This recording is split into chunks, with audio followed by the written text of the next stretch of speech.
আয়লা হোগলা পর্যন্ত রাস্তা একখান আছে, আস্থা একখান নাই। আমরা প্ল্যান দিচ্ছি এবং বাস্তবায়ন করব যদি আল্লাহ তৌফিক দেয়, আপনারা যদি সমর্থন দেন, আল্লাহ যদি কবুল করেন, এই রাস্তা সংস্কার এবং এটাকে সম্পূর্ণ পাকা করে তা আপনাদের সামনে উপস্থাপন করা হবে।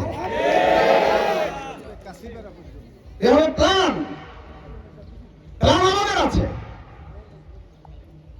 আমাদের প্রকাশ্য প্ল্যান আছে।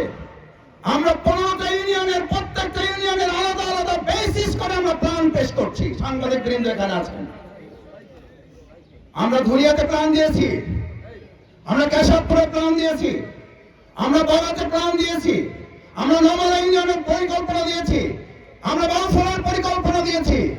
আমরা আমাদের মা বোনদের আগামী দিনের স্বাধীনতার সার্বভৌমত্ব, ইজ্জত, আগ্রহ রক্ষায় যদি আমাদের আবু সাইদ মুক্তের মতো বুক পেতে গুলির সামনে দাঁড়াতে হয়, মা বোনেরা কথা দিচ্ছি আপনাদের ইজ্জত রক্ষায় প্রয়োজনে আমরা আবু সাইদ মুক্ত হব। ইজ্জত দিয়ে রাজি আছেন না?